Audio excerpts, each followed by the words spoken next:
Dear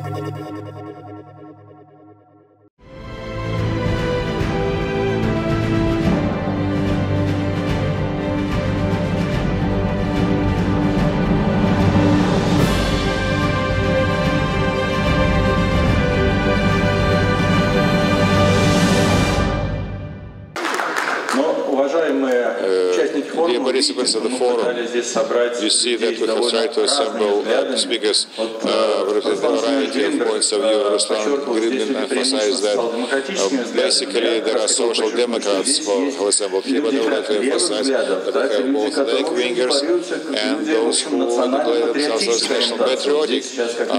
At least we have the benefit of two persons representing this political group. And now I give the floor, I have the pleasure of giving the floor so that we should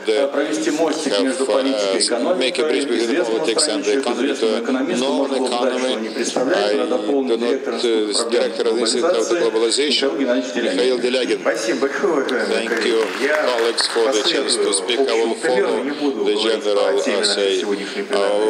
example. I would not pick up the subject later on this session. I will speak on another subject. I am an economist by profession. I can speak professionally on the issues of global development, macroeconomy, state management, is something which I am knowledgeable in because from 1990 I have participated in the creation of what we live in terms of politics. I can speak on as a layman and using the word politologist as by way of saying whenever one starts to speak about social democrats or like nationalists or like liberals and patriots, which is, this is, I think, is an aberration of the intellectual key. The bulk of the Russian society has developed a synthesis of values, of points of view, and it is one, basically.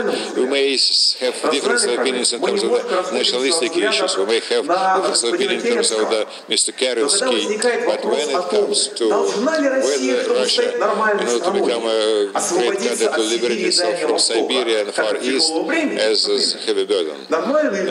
Regular people say 90%, even any political issue, and all the efforts of our top ministers over the last quarter century to say artificially tear us apart and to prevent the synthesis of values to implement itself in the political life, because in this way our political rulers will have no place to be in Kremlin, at least. Then, coming back to the core of the issue, when in September 1985 I became a student of the economic department of the university, there were two senior students who were trying to fight each other in the physical. And they can actually, we discussed in the first articles of the economic publicists. From that moment, the Russian intelligence every day tells the Russian state what irrecoverable errors this government commits. And we are talking about the period of about 25 years, and actually this is a strategy, it's not a policy, and if the changing set of our leaders are most stupid people, or we have to admit that we don't understand the motivation of our state, and we have a very rare type of a state which is oriented to process natural resources. This is part of the Soviet heritage, and then the population are called citizens, and this is the legalized, this is the processing of the population into private property and own wealth. The Germans sometimes use the human beings to make fancy things, the port cigars and others, and here is the motivation of the state. The motivation of the state is just to build a house in Paris, as Leonid Golubkov wants. And what's happening with corruption? Corruption, it looks like it's a fundamental of the state system, and as economists, the well-being of the ruling class.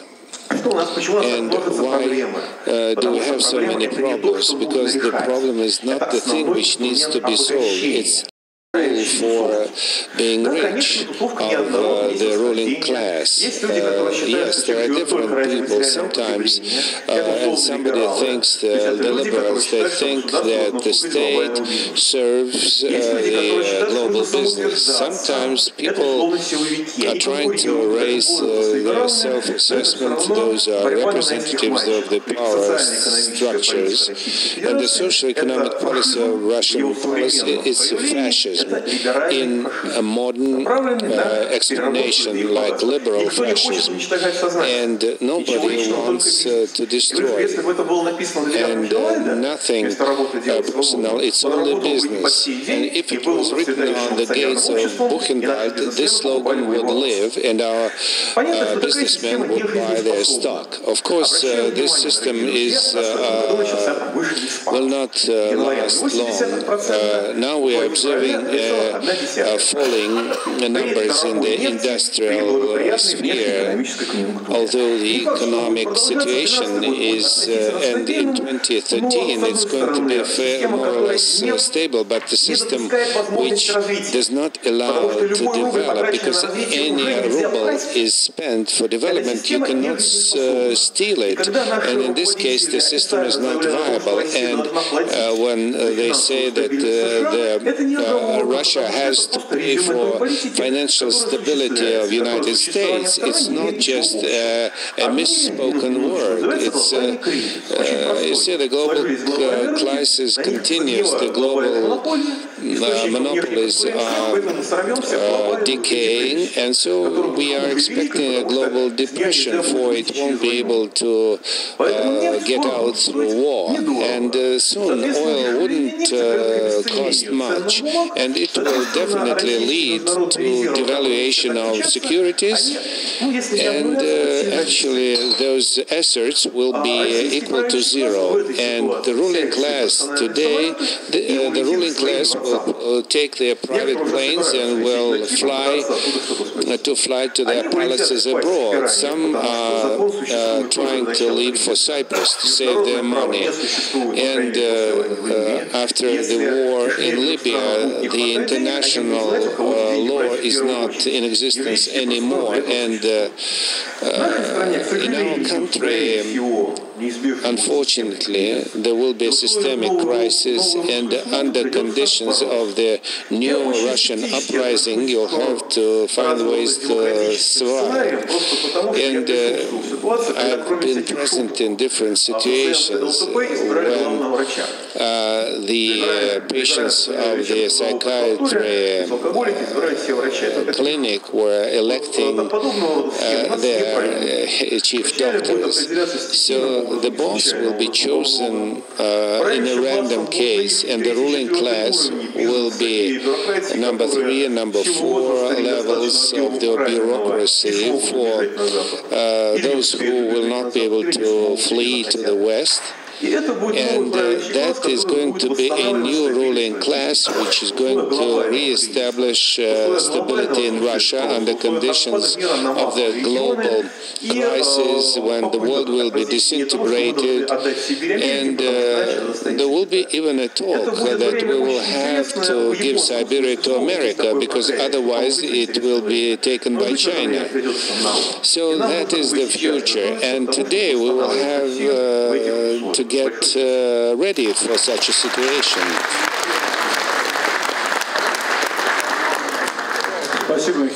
Thank you very much.